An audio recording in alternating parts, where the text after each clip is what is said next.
Bueno, muchas gracias. Que se trata de lo que está allí en el título, ¿no? Que lo decía Francisca. Francisca además hacía mención al libro que participamos varios eh, colegas que hemos estado dedicados a estos temas de los acuerdos internacionales, de la inserción económica de Chile en el mundo por muchos años, siempre liderado por el gran Patricio Leiva, por cierto, eh, que, como ustedes saben y lo conocen, es un activo promotor de estas discusiones, de estos debates, y la publicación de estas reflexiones en muchos libros y documentos que permiten y han permitido sistematizar un poquito la historia reciente en lo que se refiere particularmente a la intensidad de los tratados de libre comercio que hemos negociado de manera intensa las últimas décadas, ¿no? Con algún ciclo del cual conversaremos ahora, que probablemente marca una inflexión importante en los últimos años en particular. Y me refiero, y parto esta conversación desde ese punto porque efectivamente Francisca se refería a ese libro, y ese libro en lo que me tocó a mí participar tiene que ver con el TPP, que es, yo diría, un hito o una señal, un signo de los tiempos en distintas materias, pero por cierto, respecto a este nuevo ciclo político que estamos viviendo en el país y que tiene sin duda una implicancia muy significativa, muy importante en esto, en la participación. Y vamos a contar un poquito la historia en breve de cómo llegamos y cómo fue desarrollándose justamente este, esta participación de la sociedad civil en su expresión más genérica, qué instrumento ha existido y cuáles han sido las dinámicas y cuáles han sido también las miradas políticas y los compromisos políticos que en ese sentido ha habido a lo largo de este proceso de, como digo, negociaciones comerciales, política comercial, respecto a este tema, ¿no? El, es una slide la que tengo. Eh, es básicamente una ayuda a memoria en términos de los temas fundamentales que quería compartir con ustedes. Eh, no soy millennial para nada, como ustedes saben, por lo tanto no logré hacer más que una slide de este tipo que bastante plana, pero como digo, lo central es un punteo a la conversación fundamentalmente, y ese fue el objetivo de ponerlo en un PPT, ¿no? Además, es lo habitual en este tipo de diálogo. Lo primero, y me parece que para efectos de esta descripción es útil, es marcar momentos, hitos y en consecuencia a partir de esos etapas que son eh, significativamente distintas unas que otras en referencia a la participación de la sociedad civil. Eh, y que responden, como digo, momentos distintos, no solo de la política comercial, que por cierto y fundamentalmente tienen que ver con eso, con el tipo de acuerdo que negociamos, con los instrumentos, sino que también responde a momentos, llamemos políticos, institucionales distintos también del país.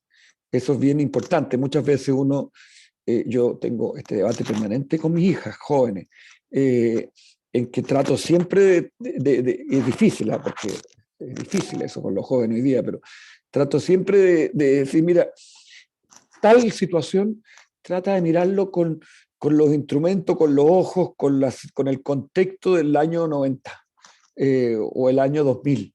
Eh, Quizás eso ayuda a entender por qué sucedieron ciertas cosas y sobre todo ayuda, me parece a mí, a ser un poco más flexible respecto a juicios de valor que muchas veces se plantean en distintos ámbitos, ¿no? De las políticas públicas, de los temas valóricos, etcétera, ¿no? Y de alguna manera eso que les cuento más coloquial respecto a esta conversación con mi hija tiene también algo que ver con estos temas, ¿no? Perdona.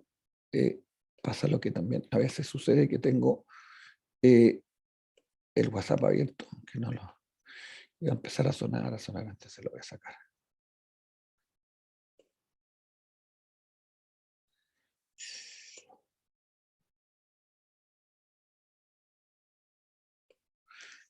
Entonces decía que hay etapas aquí importantes. Entonces, arbitrariamente, definí el 2001, ¿ok? Pero es arbitrario hasta por ahí nomás, en el sentido de que esto responde fundamentalmente a un hito relevante de la política comercial de Chile, que es la negociación del Tratado de Libre Comercio con Estados Unidos y Europa en paralelo. Chile tuvo esa condición muy particular en general en el mundo que negociamos al mismo tiempo con esos dos países, ¿no? Pero ese fue un momento muy relevante en la historia de la política comercial en general y particularmente en un aspecto muy central que hasta el día de hoy tiene connotaciones relevantes respecto al impacto en las políticas públicas y en general en la política comercial, que es el instrumento que se colocó allí en negociación, es decir, el Tratado de Libre Comercio, el acuerdo comercial particular, ya tanto con Estados Unidos como con Europa, que fue significativamente distinto a todo lo que negociamos del 90 hacia adelante. Y digo 90 porque esta es una política que surge con ímpetu y con decisión en términos de la centralidad dentro de la política exterior y la política económica. Al final la política comercial es un vértice de esas dos políticas, desde el retorno de la democracia hacia adelante en el país. Entonces, en torno a esa fecha se produce estas negociaciones, se negocia un acuerdo de carácter distinto, con alcance mucho mayor que los acuerdos que se negociaron durante los 90, que fueron además acuerdos durante los 90 básicamente que tenían dos características centrales en términos de cobertura temática muy limitados, básicamente focalizados en el comercio de bienes, de mercancías, llamémoslo tradicional, que hoy día es esto, el comercio de bienes y ese ámbito de los acuerdos, hoy día es una porción más bien pequeña de los tratados de libre comercio. Hoy día eso es por decir, un capítulo dentro de muchos capítulos. Pero por eso de mirar con los lentes de la época en cuestión. En aquella época era lo que negociábamos, si no iba la vida negociando un acuerdo comercial con Venezuela, con México, con América Latina, cosa además que no es casual. El retorno a la democracia tiene que ver con retornar también a la escena internacional y en particular en este caso América Latina, donde teníamos nuestros vínculos prioritarios y privilegiados. Por lo tanto, no es casual que durante esos 90 se negocia con América Latina como otra característica central de ese periodo. América Latina, acuerdos pequeños, por decir, ¿no? Acuerdos acotados. Y la verdad, a quienes nos tocó participar en algunos roles, en lo que se refiere a la sociedad civil en torno a estos procesos, uno pudiera decir que básicamente el rol que jugó la sociedad civil en ese periodo de la historia de la política comercial es básicamente la participación activa del sector privado como un actor dentro de la sociedad civil en esos acuerdos. Pero hacia esos años, la verdad, no existía temáticas más complejas, no existía una organización, probablemente en otros ámbitos de la sociedad civil, que pudieran ser contrapartes de estos procesos de negociación de acuerdos comerciales. Y por lo tanto, y tampoco existía, y eso es verdad y hay que así reconocerlo, pero tampoco existía una intencionalidad del gobierno para que eso sucediera. Por cierto que después existe con decisión y como algo, como un eje central hacia los últimos, digamos, llamemos décadas, ¿no? Pero, por lo tanto, en ese periodo pre-2000, pre-2001, pre-acuerdo, pre-negociación con Estados Unidos, el impacto real desde el punto de vista de la opinión y la interlocución del gobierno con la sociedad civil tiene que ver fundamentalmente, como digo, con la conversación en torno a intereses económicos, comerciales concretos que se ponían en juego en la negociación asociados a sectores económicos y productivos específicos. Y por lo tanto eran los gremios, eran las empresas con quienes se interlocutaba de manera profusa durante ese periodo. Hacia esos años, como digo, se negocia, después de mucho bregar, en fin, hay una historia larga sobre estas negociaciones. Eh, Aquí en el público hay algunos protagonistas importantes, tanto obviamente la negociación con Europa, el propio Pato, la negociación con Estados Unidos, el propio Diego, que participó en una de las dimensiones fundamentales de estos temas que estamos hablando. Y estos acuerdos empiezan a ser mucho más complejos, se empiezan a incorporar eh, otras temáticas. Uno pudiera decir, esto es completamente arbitrario también, la primera generación fueron esos acuerdos con América Latina, la segunda generación de acuerdos, quiero decir, para definir el instrumento. La segunda generación de acuerdos fue ese acuerdo con Estados Unidos, con Europa, y la tercera generación, eh, insisto, esto es una definición, tampoco no es una nomenclatura que pueda uno reconocer en los textos cabalmente, pero que más o menos responde al tipo de profundidad, de cobertura temática de los acuerdos, y una tercera generación, el TPP, ¿no? Si uno pudiera decir que por ahí es donde se pudiera definir y categorizar estos acuerdos. Esta segunda generación, TLC, es de alguna manera un desarrollo adicional de lo que ya había sido el NAFTA, ¿no? En Estados Unidos, Canadá, México, ¿no? Pero para efectos del tema que nos convoca hoy día, eh, lo fundamental es que estos acuerdos amplían de manera sustantiva su cobertura temática. Por lo tanto, empiezan a tocar otros ámbitos de política pública, otros ámbitos de intereses de la sociedad, y naturalmente, en consecuencia, otros actores de la sociedad empiezan a estar interesados y a ser activos participantes de estos procesos, que no estaban presentes ni en los instrumentos antes ni en la organización de estos procesos desde la conducción del gobierno, ¿no? En estos acuerdos, a partir del acuerdo con Estados Unidos, se incorpora no solo el comercio de bienes, servicios, empiezan a aparecer estos temas de propiedad intelectual, de movimientos de capital, inversión, los temas sanitarios, los temas ambientales todavía no, muy tenue en aquel entonces, explícitamente, aunque hubo intereses, pero los temas ambientales muy anclados hoy día, más bien en el cambio climático, son más bien hacia la tercera generación, diría yo, los acuerdos. Y los temas laborales, por cierto, como novedad en aquel entonces. Nosotros nunca antes, ningún acuerdo con América Latina habíamos concebido que uno podía colocar compromisos en los acuerdos que hicieran referencia al cumplimiento de nuestras propias normas, y por lo tanto el mundo de la, digamos, representación sindical no existía dentro del desarrollo de estos procesos de negociación. Aquí empieza a aparecer. Y en el acuerdo con Europa en particular, como digo que se negocia en paralelo, además de esta cobertura temática nueva de lo que uno pudiera decir, llamemos el Tratado de Libre Comercio, los temas económicos comerciales, el acuerdo con Europa tiene además una característica que probablemente muchos conocen, que tiene además no solo comercio, sino que tiene otros dos pilares muy importantes: cooperación, digamos, tema de cooperación tradicional y el tema también político, ¿no? De cooperación política. Y el acuerdo con Europa propiamente tal, no solo que de forma natural se agregan nuevos actores por esta ampliación de la cobertura, sino que además incorpora dispositivos específicos eh, respecto a la participación de la sociedad civil, como es el Consejo de la Sociedad Civil. O sea, en el acuerdo con Europa ya de manera expresa se incorpora una institucionalidad para esos efectos, que yo diría que es de los primeros pasos que Chile hace para empezar a formalizar institucionalmente todos estos temas, ¿no? Que estas cosas ayudan, entonces tiene reuniones, tiene secretarías, se juntan actores, se designa quiénes por cada una de las partes, etcétera, ¿no? Entonces, claramente en el post-2001 hay cosas que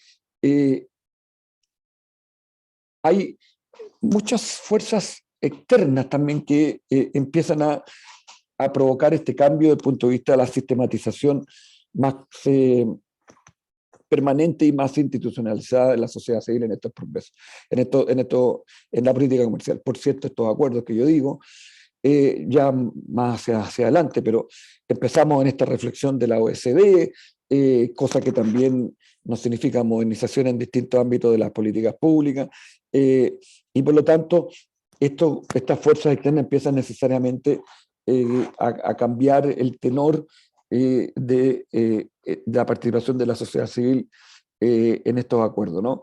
Hacia esos años, yo diría que por primera vez, por ejemplo, Chile empieza a, y el equipo negociador y el gobierno, en fin, empieza a tener una discusión un poquito más, un poquito, todavía no mucho, nada comparado con lo que existe hoy día respecto al TPP, pero un poquito más compleja, un poquito más áspera en el Congreso, por ejemplo. Eh, el acuerdo con Estados Unidos se negocia con 1 o 2 votos en contra, poquito, pero ya hubo una discusión donde por primera vez empezaron a aparecer voces más críticas de estos acuerdos. Me acuerdo de la Fundación Terram, por ejemplo. Por primera vez la Fundación colocó una visión distinta.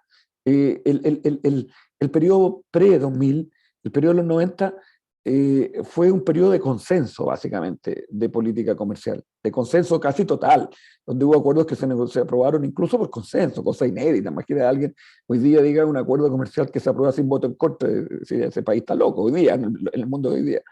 Eh, era, era de alguna manera un país, la expresión, en aquello me refiero a los 90, la expresión más pura del binominalismo, ¿no? Donde existía esta fuerza hacia el consenso. Este acuerdo, como digo, con Estados Unidos empieza a cambiar un poquito las cosas, ¿no? Respecto a la visión en cuanto al impacto de estos acuerdos. Yo diría que una visión más, si uno quisiera hacer como un titular respecto a la crítica que empieza a producir estos acuerdos, es algo que hoy día es un elemento central de esta crítica que tiene que ver, y lo coloqué en una frase más, más de cuña, periodística incluso, pero tiene una connotación mucho más profunda, que es cómo estos acuerdos eventualmente provocan un anclaje del modelo económico. ¿Okay?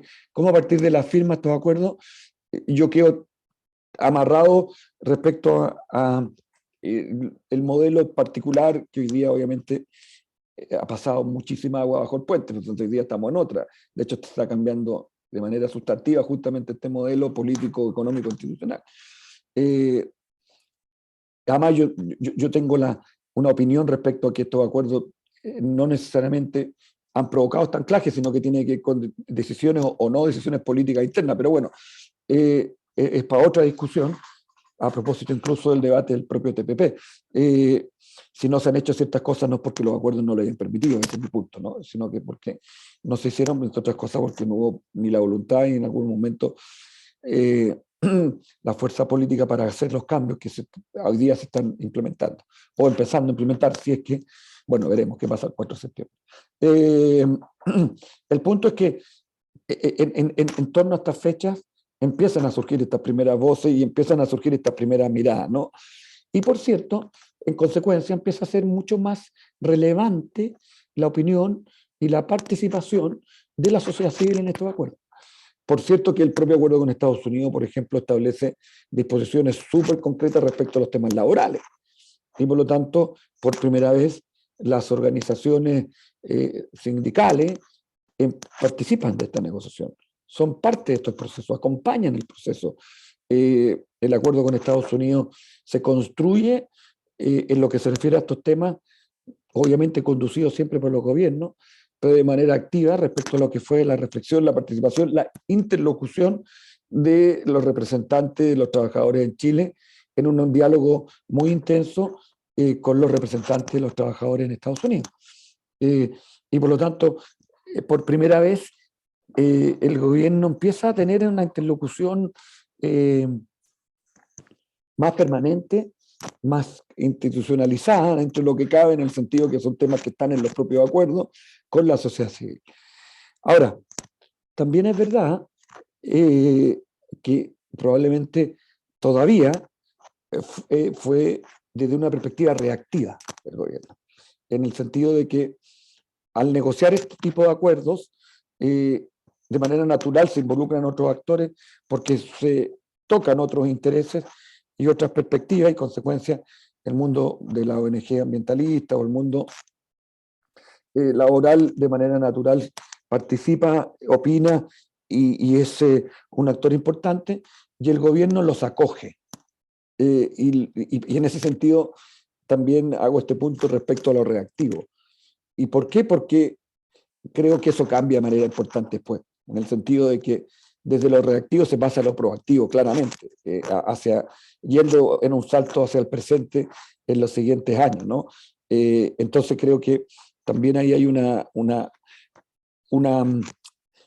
una manera de empezar a incorporar estos temas que tiene que ver con el signo de esos tiempos y de lo que estaba sucediendo en torno a los acuerdos.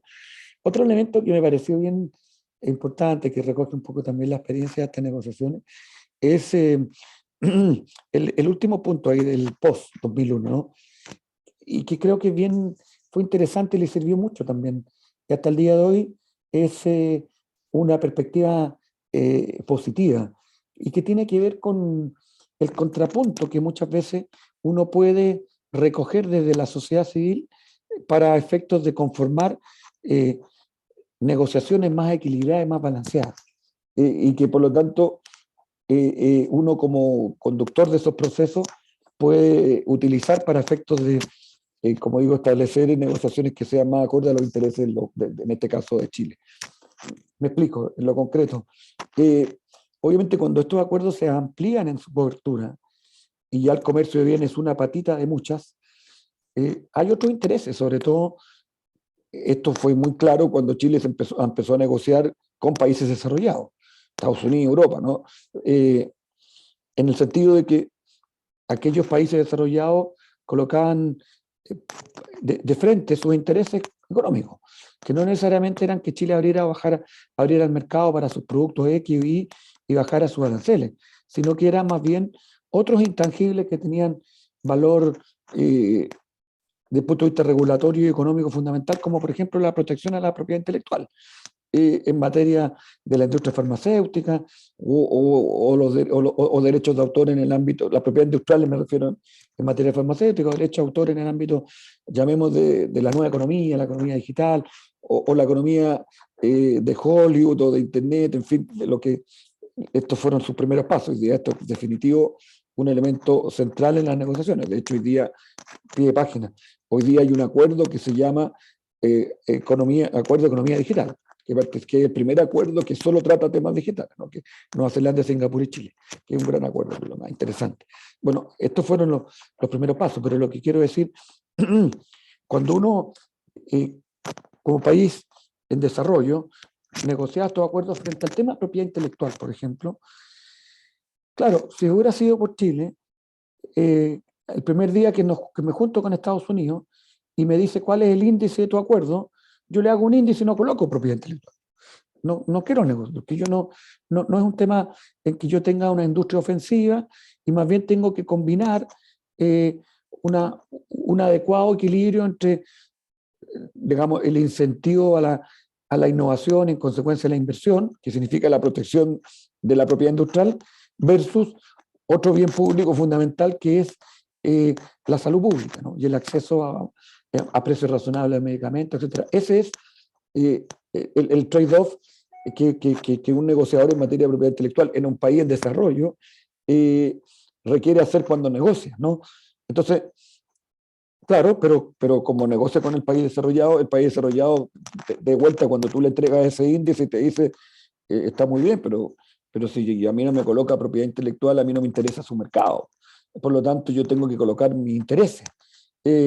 Y entonces, finalmente, termina estando temas de ese tipo en la cobertura de estos acuerdos, ¿no?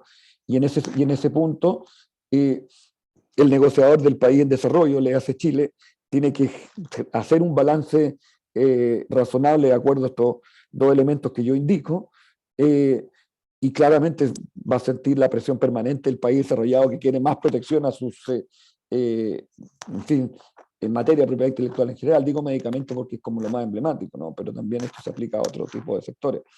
Entonces, en ese punto, tiene sentido incluso desde el punto de vista estratégico, táctico, que haya una sociedad civil que de alguna manera coloque una visión distinta que me permita a mí utilizarlo en la negociación, que por lo demás está acorde con el propio sentido de buscar un balance razonable, es decir, si hay visiones respecto a que este acuerdo puede lesionar los intereses en materia de los pacientes, la salud pública en general, y hay representación de la sociedad civil que logra instalar esa perspectiva en estas negociaciones, es win-win desde la perspectiva del interés de la sociedad civil o la organización particular y del interés del país.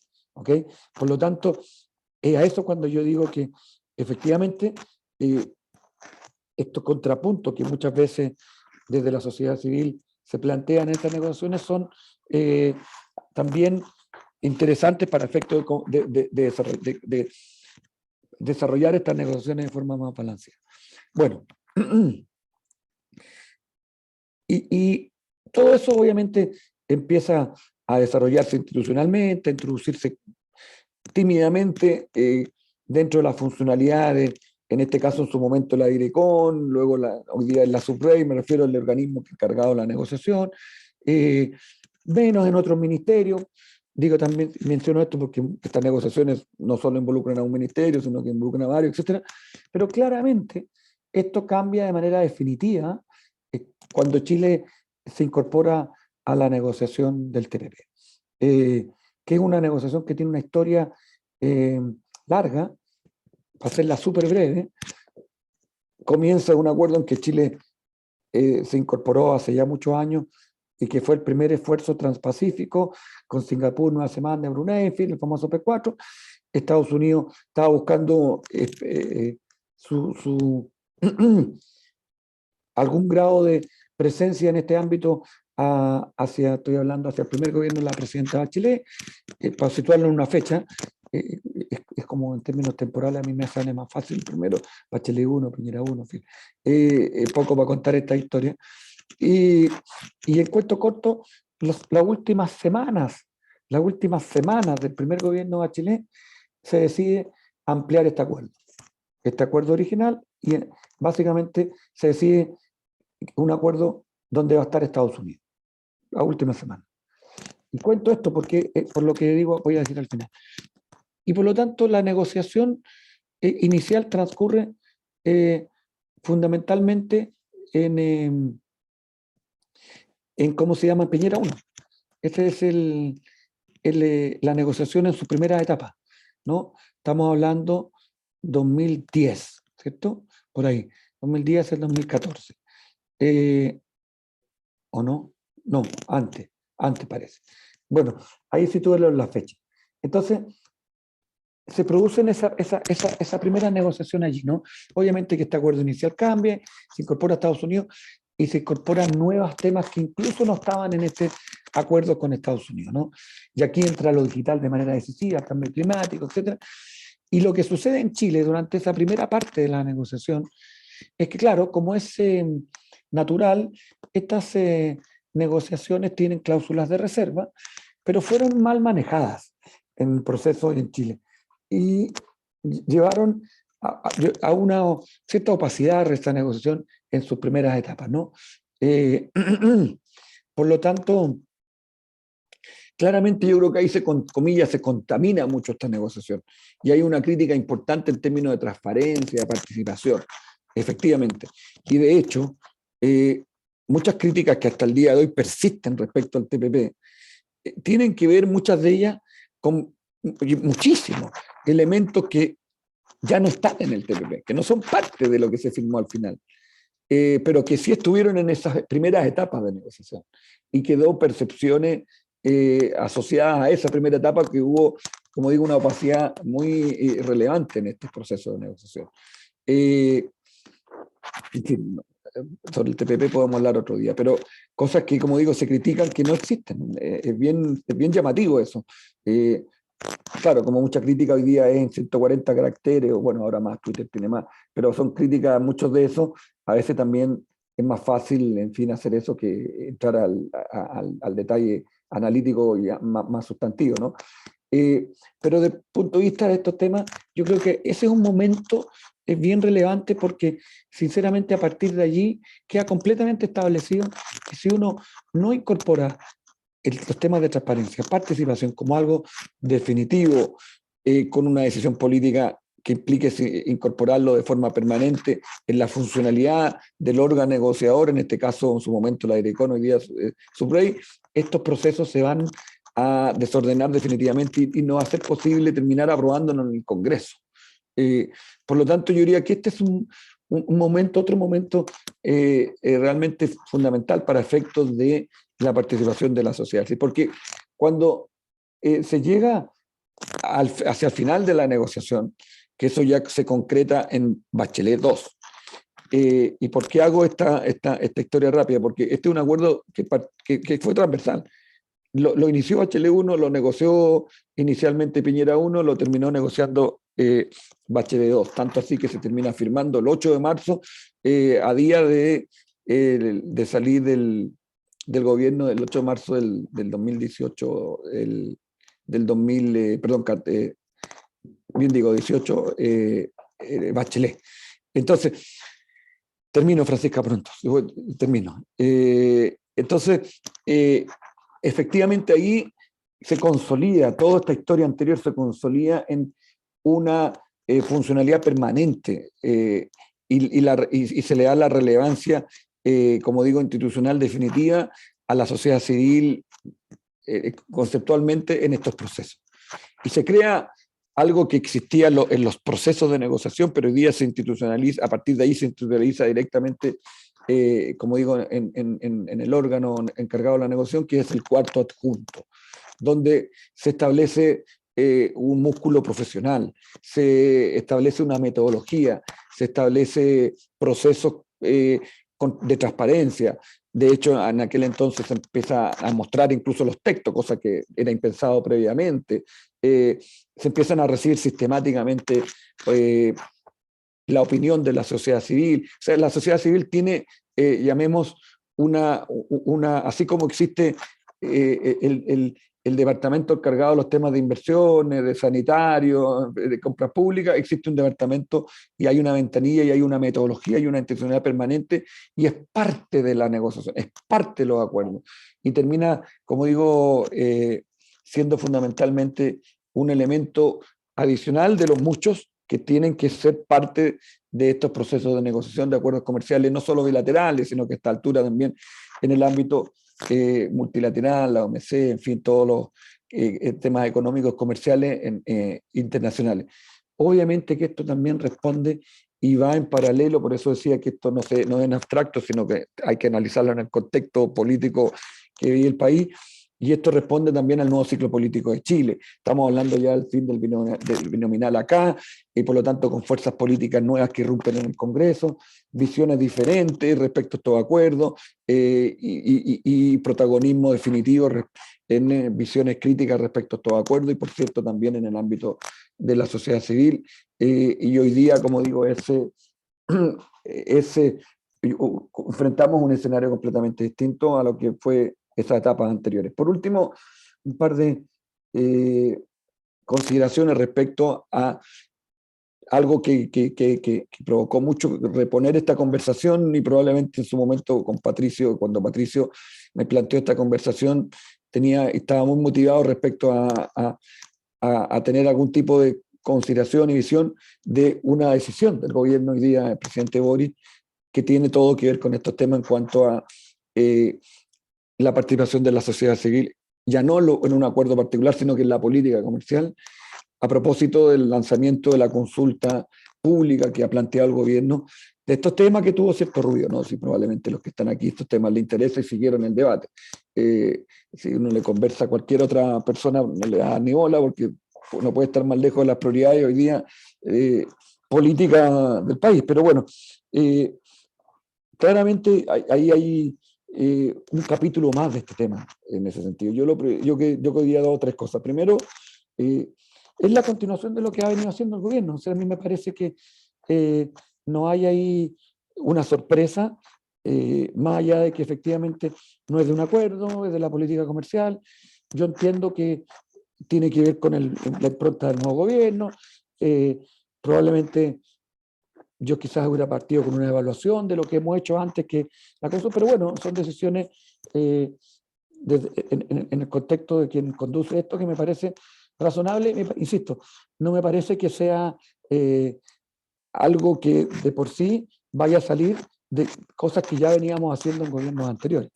En ese sentido, yo planteo que tiene un sentido de continuidad. Claro, sí me parece que hubo probablemente algún, no sé si fue comunicacional o tiene una consideración más de fondo, pero que sí generó ruido importante cuando se plantea que esto tenía el sentido de legitimar la política comercial. ¿Okay? Y eso tiene una connotación más allá de la consulta propiamente tal, porque uno a partir de ahí perfectamente puede inferir qué quiere decir aquello, que lo que se ha hecho anteriormente no fue legítimo, y a mí me parece que fue completa y total y absolutamente legítimo, desde la perspectiva, digamos, del proceso democrático, más allá de que hoy día estos acuerdos tienen visiones distintas, más críticas, pero la política comercial siempre, y la política anterior, pero particularmente en lo que se refiere a estos temas económicos, ha sido perfectamente legítima. Entonces, yo creo que ahí sí que hubo es un punto por el cual habría que quizás aclarar. Entiendo que, en fin, no sé qué ha pasado después con esto, si ha habido alguna reacción o no, pero tiendo a pensar que fue más bien una frase eh, que quedó ahí en el comunicado, en fin, pero que esperaría no tenga esa crítica tan sustantiva respecto a la legitimidad de lo que se ha hecho, ¿no? Quizá respecto a esta consulta lo que hay que más bien hoy día dilucidar es el alcance de la misma, cuál va a ser la finalidad de esto, eh, entrar al detalle, ¿no? A quiénes se les consultará, entiendo que se acotó, que va a ser por inscripción, en fin, por internet, ya no masivamente. Interesante que sea siempre más allá de la región metropolitana, que recoja regiones, eso sí tiene valor, y sobre todo qué vas a preguntar y cómo vas a preguntar. Esto también es súper relevante, porque pareciera que la letra súper chica, pero súper importante, porque es como la encuesta, tú puedes preguntar más o menos neutro, y eso te va a determinar el tipo de respuesta para cuando tabulas las respuestas después, ¿no? Entonces también creo que ahí hay una segunda derivada que es importante, ojalá que el gobierno, no sé cómo lo va a conducir esto, de alguna manera pueda aclararlo hacia adelante. Eso es. Muchas gracias, Francisca. Mejor me callo porque siempre digo hablo por cortito y yo como media hora. No, Gracias. primero agradecerte, Andrés, por la claridad de un tema que para los que no somos entendidos el tema de relaciones internacionales nos ha quedado muy claro. Además, en un tema de contingencia y sabemos que el tema de la sociedad civil es un mundo también. No hay una sola organización de la sociedad civil, sino que hay varias y el tema de cómo participan en las distintas decisiones es un temazo a nivel nacional. Alberto, no sé si hay alguna pregunta.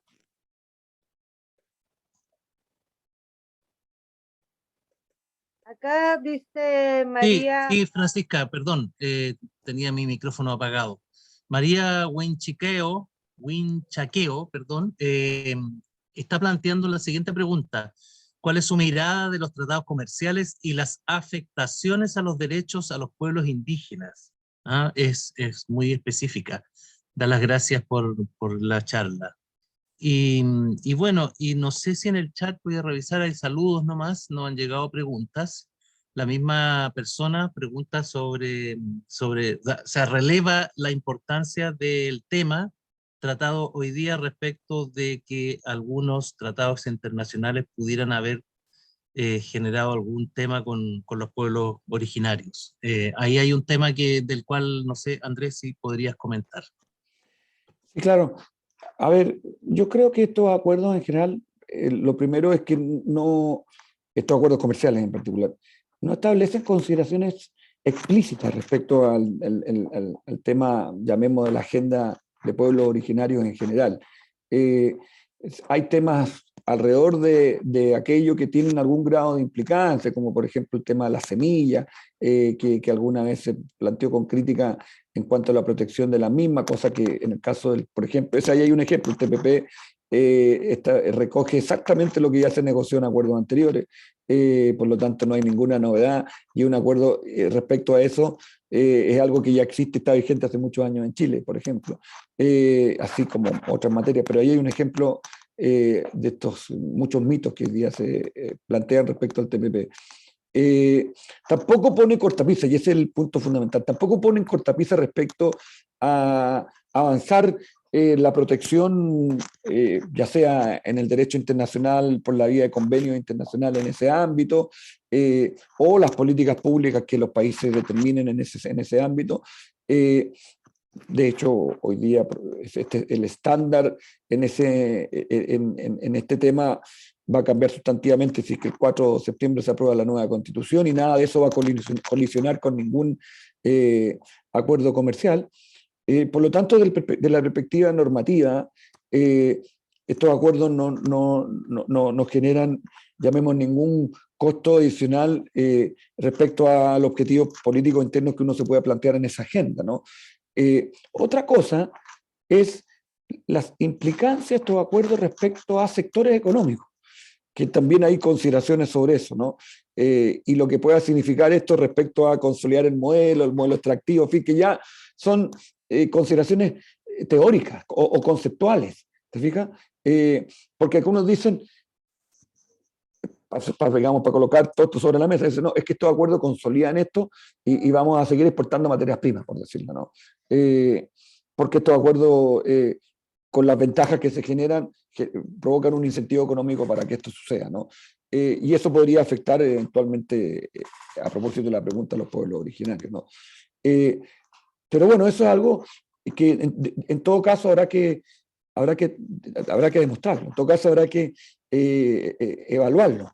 Yo tengo mi opinión y creo que todo eso no tiene nada que ver con los acuerdos son un instrumento, no son un objetivo en sí mismo, y fundamentalmente para poder generar más competitividad en sectores de exportadores, y eso cómo puede contribuir al crecimiento del país, para ponerlo así en términos hipermacro.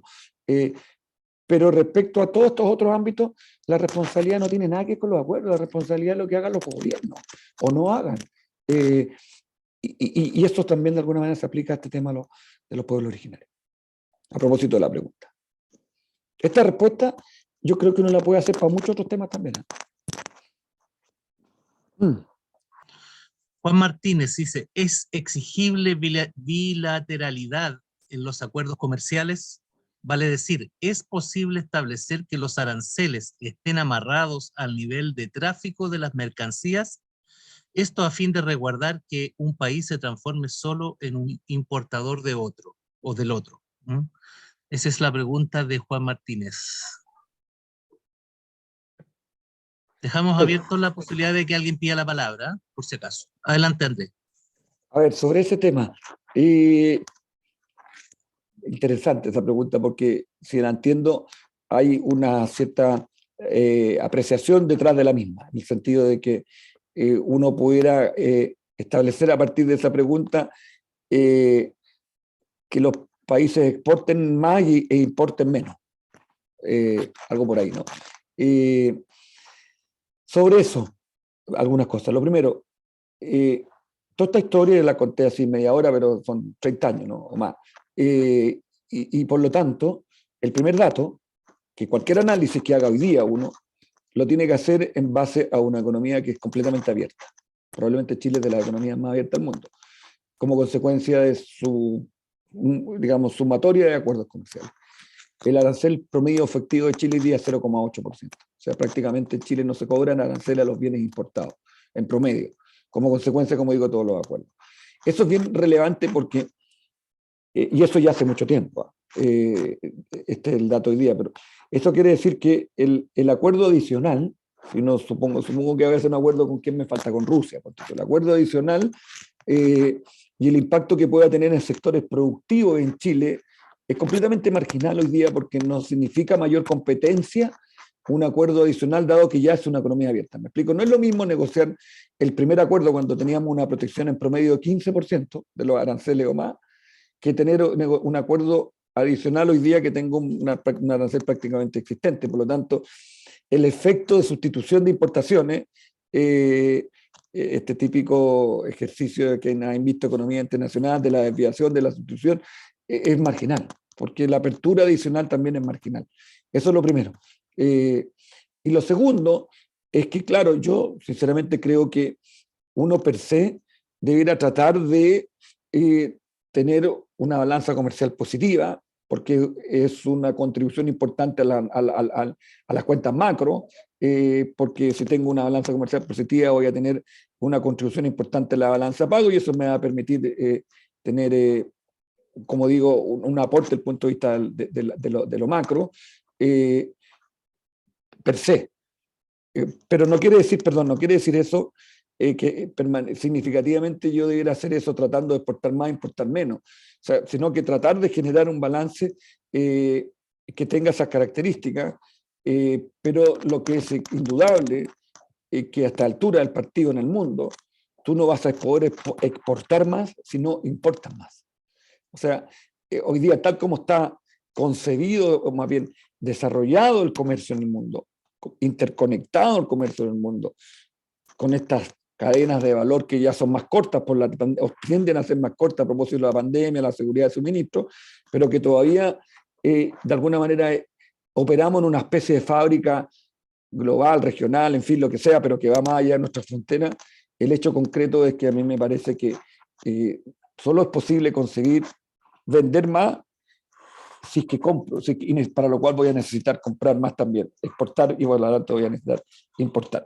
Eso como conceptualmente respecto a esta pregunta. Ahora, lo específico, respecto a los aranceles, si están conectados al tráfico, para nada. Los aranceles son tantos, se bajan a tanto, independiente del impacto comercial que eso pueda tener. Lo que sí hay, y ahora con esto sí me cayó Francisca, lo que sí hay, que estos acuerdos tienen válvulas de escape,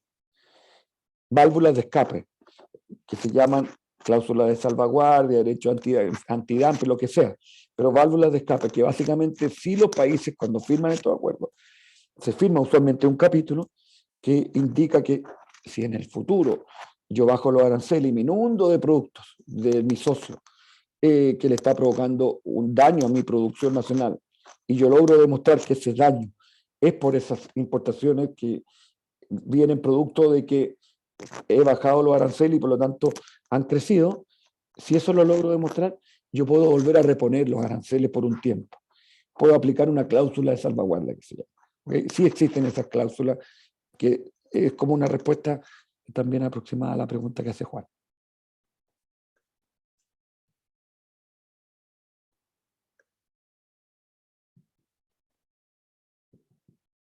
Hay una última pregunta, Andrés, que hace Martín Garrido, que dice, yo creo que es la última para no quitarte tanto tiempo, que dice, ¿qué pasaría si el Mercosur hiciera un tratado de libre comercio con la Unión Europea?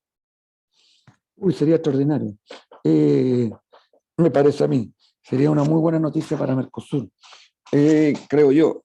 Y me parece que también para Europa y, por cierto, al final para el comercio, porque o sea, Mercosur y Europa, estamos hablando de actores realmente significativos. Una pequeña historia. Cuando nosotros empezamos a negociar con Europa, Patricio se las puede contar por dentro, esa historia, en los detalles. Cuando nosotros empezamos a negociar con Europa, hace más de 20 años atrás, fuimos a Europa y Europa nos dice, muy bien, ustedes son un país súper ordenado, en fin, han vuelto a la democracia, nosotros los queremos ayudar, todo aquello, pero a nosotros nos gustan los bloques comerciales, los bloques, eso es lo que propugnamos en el mundo. Entonces, vuelva aquí, pero vuelva con Mercosur. Y negociamos con Mercosur y ahí negociamos, ustedes son muy chicos. No sé si nos dijeron eso, pero por ahí va la cosa, ¿no? Entonces, ok, negociamos con ustedes, pero ustedes y Mercosur, juntitos. Entonces, obviamente que nosotros nos dábamos cuenta rápidamente que eso no iba para ninguna parte, porque Mercosur no quería, no estaba convencido para nada en esa época, nada. Entonces lo que hubo que hacer un gran trabajo político-diplomático, que probablemente si alguien escribe alguna historia contemporánea de la diplomacia en Chile, esto debería estar de los principales éxitos de la diplomacia en el país, con un gran protagonista, además de un gran presidente de Chile, que es Ricardo Lagos, que recorrió capitales y logró finalmente que Europa negociara solo con Chile. Imagínense usted lo que significa, no eran 27 en esa época, pero negociar todo ese bloque con un país como Chile, o cuando China negoció con Chile. Uno tiene que aquilatar las cosas. ¿Por qué negocian con nosotros? Todas esas cosas tienen mucho valor desde el punto de vista de política exterior y económica. Y bueno, y negoció solo con solo con Chile. Negoció, firmó, bla, bla, bla. Y siguió negociando con Europa. Y con Europa acaba de terminar hace un año. O sea, tuvo 20 años negociando con Europa. Esta historia se la aprovecho a contar a propósito de la pregunta, pero básicamente lo que la moraleja es que estuvo buena la decisión de Chile de no negociar con Mercosur. Claramente, fue acertada. Pero desde el punto de vista del impacto que pueda tener eso en los propios países de Mercosur, y por cierto en Europa, pero solo en Mercosur, sería una gran noticia, sería una noticia que dinamizaría estos temas que están súper capa caída. Hoy día el comercio, las reglas, nadie las pesca. Desde Trump para adelante, todo esto pasó, no tiene la robustez que tenía antes, pues empezó pandemia, guerra, en fin, otras cosas, pero claramente, con esto termino esta idea, cuando los países somos más bien pequeños, o desarrollo pequeño, pero desarrollo intermedio, pero pequeño en el ámbito mundial, 0,3% del mundo representa a Chile, es mejor que hayan reglas que no hayan, pues, y eso son los acuerdos.